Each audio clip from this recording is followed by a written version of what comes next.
I'm Kenesha Dees. Welcome to the Fox 54 Week in Review, where we rewind the clock over the past 7 days to show you the stories that mattered to North Alabamians and introduce you to what makes our region such a great place to live. Like Athens, for example, where everyone is so nice. The World Atlas has given it a pleasant distinction. We'll speak with the mayor as well as residents about their newest accolade. And we'll give you the inside track of the annual Rocket City Marathon, the race that beginners and pros alike love to run. And that includes the kids as well. And we'll take a look ahead to 2024 and Huntsville's growth and how city leaders are investing in the infrastructure to keep pace with the fast-moving, fast-growing populace. But first, it's been another week of fast-moving developments in the Steve Perkins case in Decatur. Our week began with a federal lawsuit being filed against the city and the officers linked to Mr. Perkins' shooting death.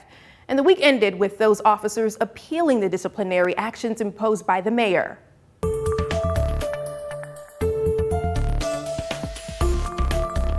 Time is running out for the 3 Decatur police officers involved in the shooting death of Steve Perkins to appeal their firing over the matter. Meanwhile, Perkins' family is wasting no time. Our Jasmine Bird is live in the studio with more. Jasmine. Yes, Kenesha. Perkins' family attorney Lee Merritt says they filed a lawsuit on behalf of the estate of Steve Perkins for his death on September 29th when he was shot by Decatur police. Merritt says this fight for complete justice for the Perkins family, it will continue. The lawsuit filed this morning in the Northern District of Alabama, here in the Federal District Court, cites the city of Decatur as the defendant. Bailey Marquette, Christopher Mukadam, Joey Williams, Vance Summers, Pentagon Federal Credit Union, All-Star Recovery LLC, Caleb Combs, and Richie Brady, each as defendants. Steve Perkins was shot and killed by Decatur police officers on September 29th. Perkins' family attorney Lee Merritt says this federal lawsuit is a step towards complete justice for the Perkins family and the Decatur community. I'm hoping that now that the names are publicized in the federal civil rights lawsuit, that will assist the prosecutor and investigators in determining what actually happened. Merritt says complete justice starts with one thing. Starts with criminal accountability. There's also a civil accountability for the estate of Mr. Perkins, and that's what we're getting into. But ultimately, with the lawsuit, what lies at the heart of the lawsuit and everyone's action is policy change to ensure that something like this never happens in the city of Decatur again and to prevent this kind of violence throughout the country. Merritt says there's no numeric amount that will do justice for this family. And we do intend to pursue an outcome that will be crippling for the city of Decatur. What I mean by that is that we want to go after what we call extraordinary relief, injunctive relief, where the court will come in and say there's certain policies and procedures that occur here in the city that will not be allowed to continue. Standing in Power co-founder Terrence Atkins agrees. It's a bittersweet moment because we also have to remember that someone was murdered, but at the end of the day, we're seeking justice for that murder. And the fact that we're here and we're moving forward with everything that's going on is just a testament to the will of the community. Now, Merritt says what was done on September 29th of this year was illegal. It was a crime, and the officers knew that. When they coordinated with the individuals in the public to repossess a vehicle, that is a policy violation because the city of Decatur does not have a policy where they assist in repossession. 4 of the Decatur police officers involved in the shooting death of Steve Perkins have appealed Mayor Tapp Bowling's decision to fire and suspend them. Exactly a week ago, Mayor Tapp Bowling announced that 3 of the officers involved will be terminated and 1 suspended without pay. A condition if the officers did not appeal Mayor Bowling's decision was that their names would not be released by the city. But the Perkins family attorney Lee Merritt publicly named the officers involved when the family filed a federal lawsuit on Tuesday. Bailey Marquette, Christopher Mukadam, Joey Williams, Vance Summers. Now that the appeals are filed, the city of Decatur will begin the appeal process. We spoke with Rochelle Sandlin, Director of Human Resources with the city of Decatur, to get a better understanding. She says appeals must be filed within 7 days of ruling. Once filed, the review board will have 30 days to set a date and time for the hearing. Each officer will get a separate hearing consisting of a board of 5 members. Once a date is set, all parties will be notified and public notice issued. All right, a record number of people are at least 60 days behind in their auto loan payments, and analysts say that will only worsen next year. That means more and more vehicles will be taken back or repoed by financial institutions. Our Sedona Meadows joins us now. Sedona, what are your rights if you get behind on your payments? Yeah, Kanisha, I spoke with an attorney today who specializes in consumer bankruptcy and debt reorganization. He says creditors can repossess your vehicle even if you are 1 day late on payments, but these creditors must communicate certain aspects of the repossession process with you.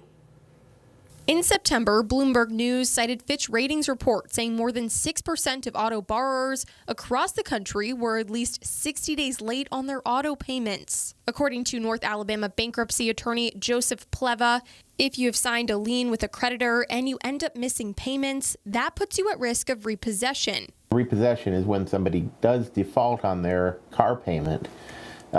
Legally, the car creditor has the right at that point to come and take the vehicle, sell it, and apply it to the amount of money the person owes. Missing a payment even by 1 day gives creditors the right to repossess your vehicle at any point without notice. It can happen while people are at work. It can happen in the middle of the night. But it must be done peacefully, and they can't remove the vehicle from inside your garage without permission. Attorney Pleva says filing bankruptcy before repossession could temporarily stop it. If a client comes in to see me and they're saying that they're a month, 2 months, 3 months behind, and they're worried about their car being repossessed, filing the bankruptcy can stop that.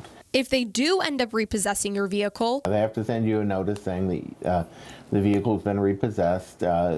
Here's where it is. They also have to give you the opportunity to get back any personal property that's in the vehicle. creditors will also send you your right to get the vehicle back. If the vehicle has already been repossessed, they're not necessarily able to get it back in this state. Oftentimes, in order to get it back, you'd need to pay off the entire balance owed on the car, not just the amount you are behind. Creditors are also required to share when the vehicle will start being sold elsewhere. Then when it sells, communicate how much you still owe on the loan. You borrow $30,000 on a vehicle and they repossess it. When they sell it at a repo auction, whatever they sell it for will offset what you owe.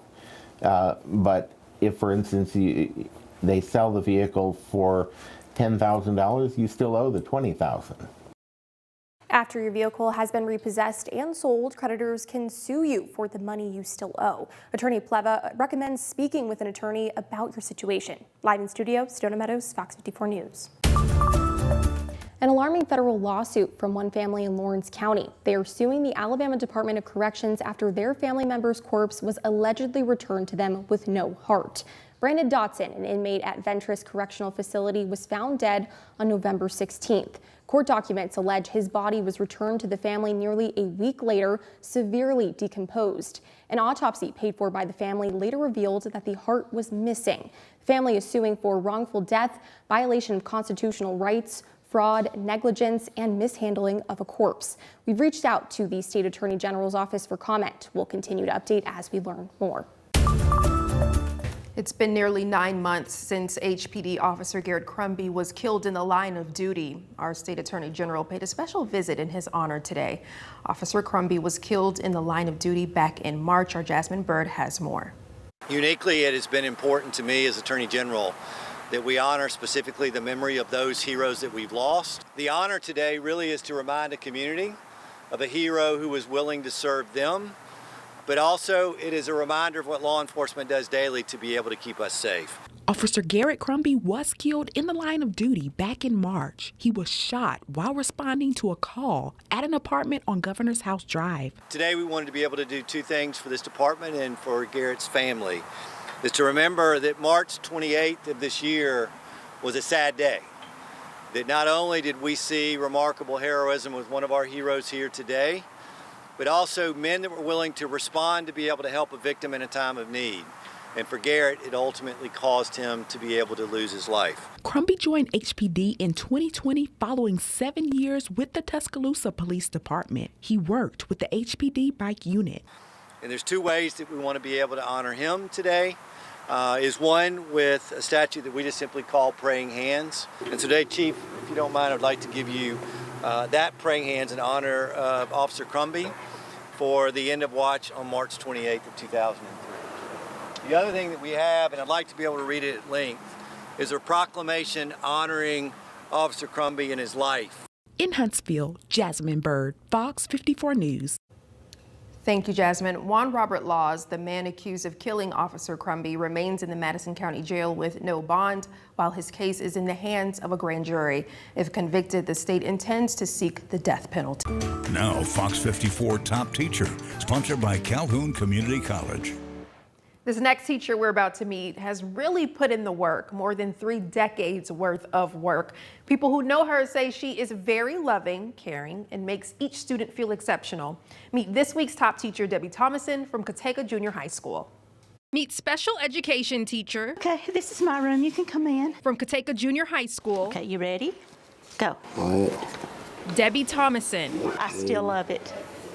I still love it. Thomason has been loving what she does for almost 32 years. She specializes in special education. I think it chose me. It just happened. Her principal, Kim Crow, works alongside Thomason and is a witness to Thomason's impact. I've known Miss Thomason since I've been here, which is 21 years now. Yes, and she was here way before I began. This is more than 30 years that she's been teaching. Crow believes Thomason's impact is far beyond the years she's been teaching. Oh, it's immeasurable. We have students who come back to visit Miss Thomason all the time, years and years later, you know, and it means so much for them to come and speak with her and tell her the impact that she's made on their life. But in those years, Thomason believes every year brings a new challenge. No 2 years are ever the same.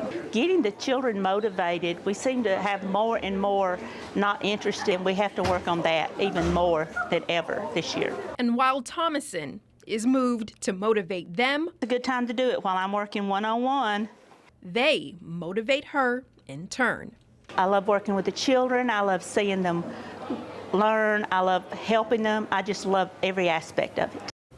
Congratulations, Debbie. Well deserved. Check out the moment she was surprised as top teacher. And while you're at it, nominate one. Well, the city of Athens recently named as one of 7 of the most welcoming towns in Alabama by the World Atlas. Our Jasmine Bird hears from a few of the locals playing a role in making this all possible. Last week, or whenever, a couple of days ago, we was listed as one of the 7 most welcoming cities, I believe, friendliest cities in the state of Alabama. Athens Mayor Ronnie Marks believes this is only the beginning for Athens as the city continues to grow and develop. We're growing, we're just busting at the seams with all the growth, the excitement, the development. So much of it spinning off of this region from Nashville, Tennessee to Huntsville, Alabama, and our entire region here in the Tennessee Valley. So it's a challenging but a very fun time to be in this area. Huntsville resident Gary Allen says it's the down-to-earth people in the community that makes his experience so pleasant when he comes to downtown Athens to shop. It's like just get a warm, down-home feeling, small-town feeling, but yeah, they've got a lot of nice stores here. Real unique stores. For other downtown Athens shops like Pimento's, store owner Teresa Brody says this news comes as no surprise. Because Athens is a very homey town. For example, every business on the square is owned by a family. So we're small businesses owned. And of course, our customers are the most important thing to us because without them, we couldn't exist. Downtown Athens shop Trinity store employee Addison Anderson agrees. I think the community is really great. Everyone's just really friendly to each other, and you run into somebody, they're always saying, "Hey, Merry Christmas, how are you?" And it's just a really good community to be in. But yeah, I would suggest anybody to come over here and visit Athens. In Athens, Jasmine Bird, Fox 54 News. For over 45 years, runners from across the country take off and land here in Huntsville for the annual Rocket City Marathon. This main event is happening tomorrow, but today, kids take the lead. Let's take a look.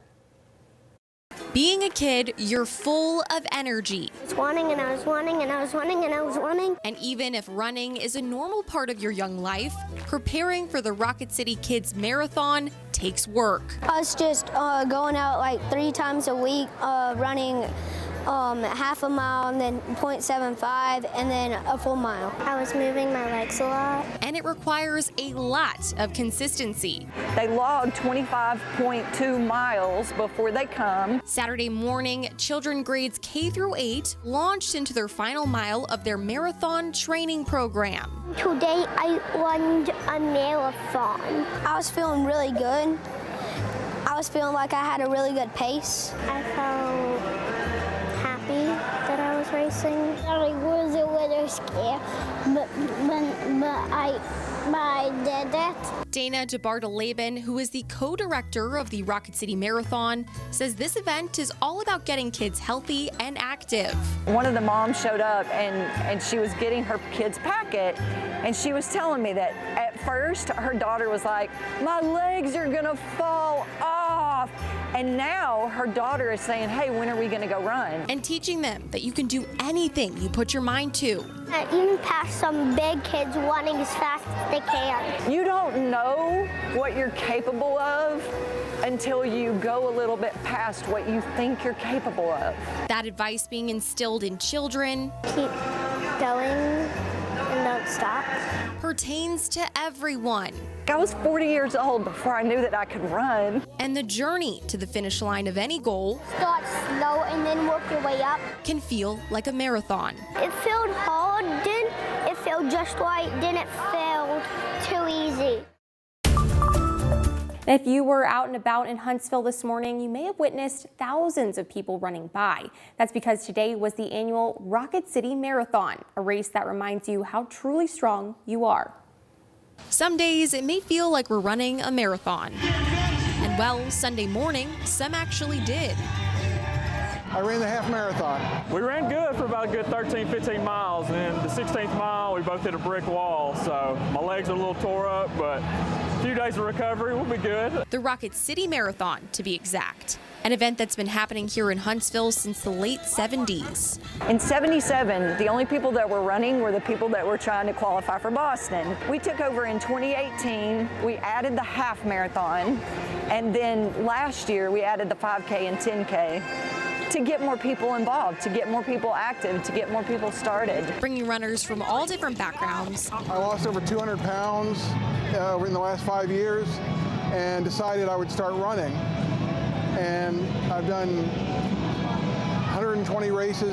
This is my 58th half marathon. And interests. I love to pace. Together. And so I asked my brother-in-law and my dad, and so we came down as a family and we decided to give it a try. And originally I didn't want to do it, but since I knew her dad was coming along, it kind of... My dad bullied him. He said if he could do it. Yeah, and my ego got in the way, and I was like, you know what? If you can do it, I can do it. And I never did a half marathon or ran this ever in my life. I didn't even train for it, so. But for Marie Bartoletti, a runner of about 620 marathons, I thank God every day. It's more than just the race. I had a stroke 8 years ago on Thanksgiving Day. It's a reminder. I persevered. And each person crossing that finish line is achieving a goal. I'm just proud that I didn't stop. Really proud of this one, marking off our bucket list. With a story of strength. I got a second chance. In the marathon of life.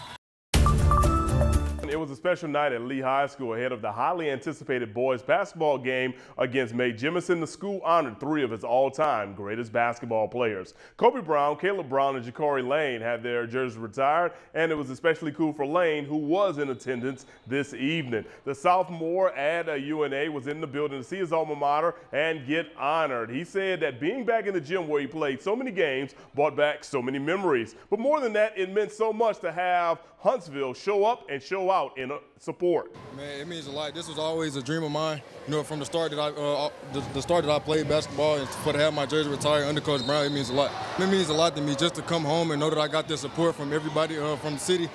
Inspiration to most of the kids that look up to me. I either know them or kind of grew up with them, so I just say it's inspiration to them.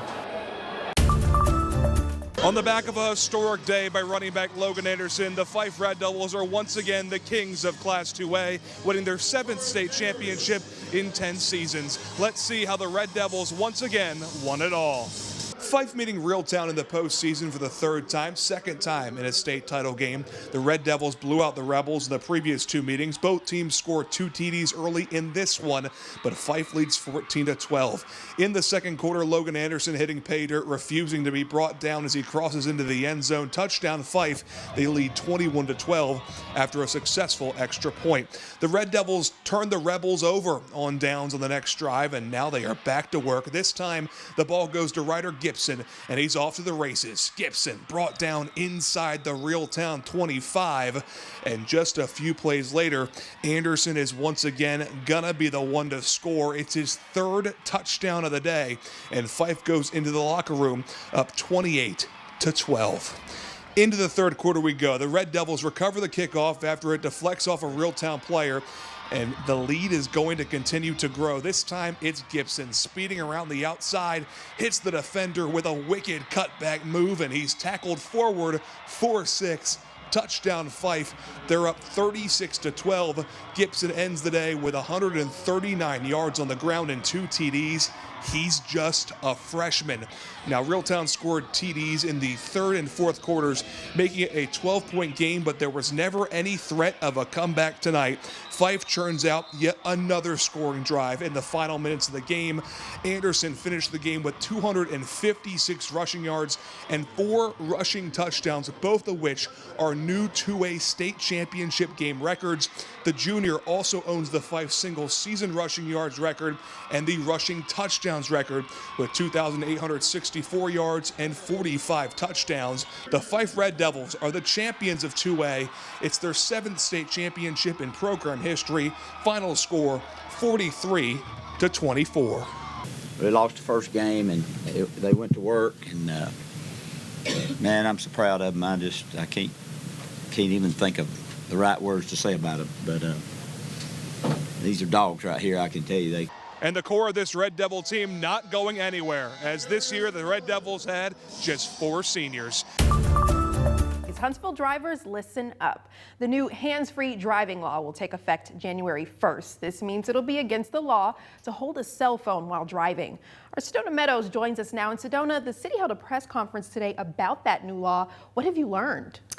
Yeah, Kanisha, this new ordinance was voted into law by Huntsville City Council in October, and it's meant to strengthen the already existing no texting while driving law with the intention of reducing distracted driving related accidents. So often, many of us are guilty of looking down at our phones for a quick second while driving. Well, that quick second of distraction can become deadly. At Huntsville Hospital alone, we take care of over 2,000 trauma activations per year. That's not including minor accidents. The consequences of distracted driving extend far beyond the immediate collision. According to the National Highway Traffic Safety Administration, about 3,000 people here in the U.S. die in crashes involving a distracted driver every year. Every day, countless lives are changed in an instant due to distracted driving. The allure of our smartphones, tablets, and other hands-free devices has created a dangerous epidemic on our roadways. Huntsville City Council President David Little sponsored this new ordinance while working closely with the Huntsville Police Department. Huntsville's new hands-free ordinance is an important step forward. And as someone who nearly lost his life in a crash caused by a distracted driver, I'm thrilled to see this day finally come. This new hands-free law will take effect come January 1st and prohibits any handheld use of a telecommunications device while operating a vehicle. Whether you're texting, talking on the phone, taking pictures or video, you cannot physically support this wireless device while you're driving. You have to have it hands-free. Right now, our current no texting ordinance is a secondary offense, so officers need another reason to pull you over, like failing to wear a seatbelt. But violating this new law is considered a primary offense, meaning Huntsville police officers can pull you over simply if they see you handling your phone while driving. And for the first 6 months of 2024, officers will only be giving out warnings and not citations. Whatever we can do to get the word out. After the grace period is over, drivers may receive a citation with the following fines: $50 for a first conviction, $100 for a second conviction, and $150 for a third conviction and/or community service. There is nobody going to send you a text important enough for you to look off for any split second while you're driving a vehicle. Some individuals are exempt from the ordinance, like emergency services professionals, those dialing or texting 911, individuals who are legally parked while using their device, and more. But for more information, visit fox54.com. Well, 2023 was another year for growth in the Rocket City, but the focus on infrastructure, according to city officials, will shape a better 2024. Our Ken McCoy has more. Alleviating pressure is just one phrase Dennis Madsen of the city of Huntsville used in our conversation about how the city goes into the new year planning for growth. He spoke on areas like the Greenbrier Parkway, where there isn't much residential presence, but the construction of the parkway helps them plan better for the future. I think we're lucky in that you're seeing development happen really in all four cardinal directions within the city. So that means there's no area that's under kind of particularly heavy pressure. The city has worked hard in 2023 to keep developing the infrastructure needed for a growing city. We are seeing areas in the west that because of industrial growth there's maybe a little bit more pressure on supportive development, like commercial development and residential development to kind of take shape around that.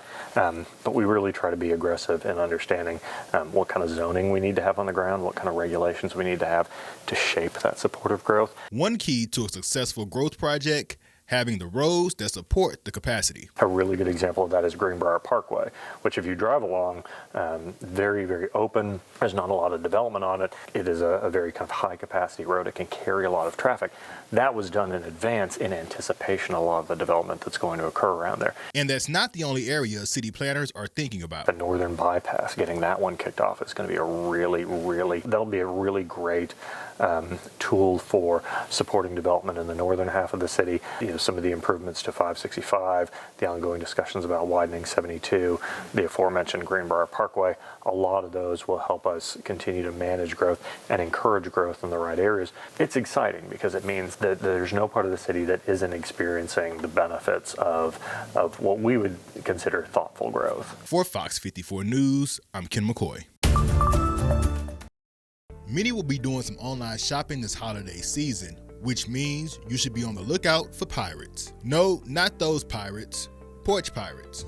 According to securitystudy.org, approximately 79% of consumers experienced package theft in 2022. And you don't have to become a victim. Here are a few tips to help keep your packages safe this holiday season. Checking in with your neighbors should be your first start. Sometimes your package may not actually be stolen, just simply at the wrong address. Also, don't leave unattended packages.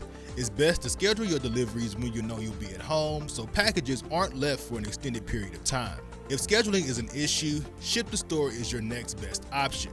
Most stores will often hold your items for you until you're able to pick them up. Also, deliverers like Amazon, FedEx, and the U.S. Postal Service have options to pick up at their locations. Using a security camera is also an option. A home security system with a camera or camera-enabled doorbell is a great way to deter package theft, especially when highly visible.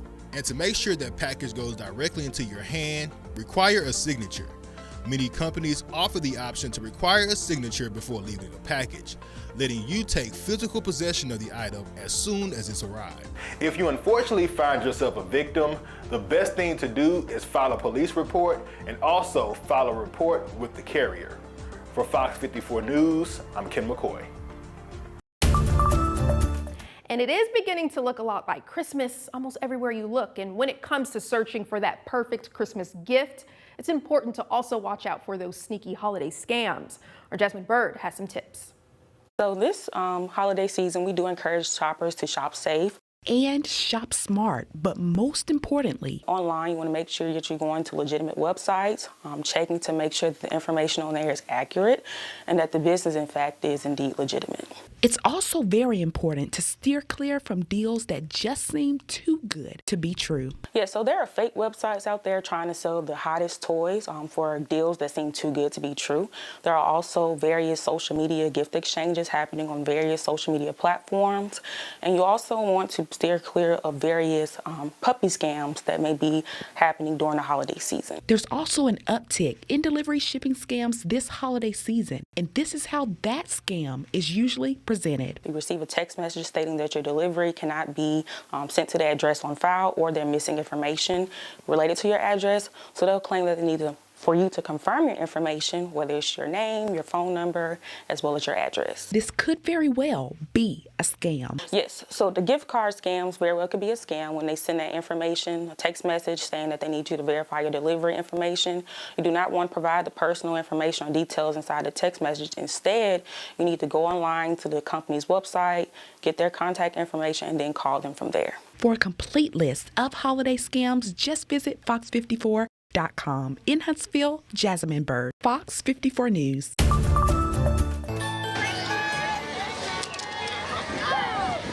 A day late, but there was no shortage of Christmas cheer in Madison as the city held its annual Christmas parade this afternoon. It was supposed to be held Saturday, but it was postponed over concerns about severe weather. Today proved more suitably chilly for all the floats and the crowds. This year's theme was Santa's Workshop, and local mom and pop businesses and clubs were encouraged to participate. We've reached the end of another week and this episode of the Week in Review. This also marks a sad parting of the ways for us here at Fox 54 and our news director, Andrea Clenny, who retires this week after more than 4 decades in the business. Now, many people don't know this, but before I moved to Huntsville, I didn't have work for 2 years. Constant no's. Andrea was that yes. And Andrea, I am forever grateful for you. You are my forever boss lady. Try not to tear up. It's pretty easy to do that. But I'm gonna keep it together for her. She'd want me to. Andrea, I speak for all of us here when we say we salute you, we love you, we wish you all the best. I'm Kenesha Dees. Till next time, North Alabama.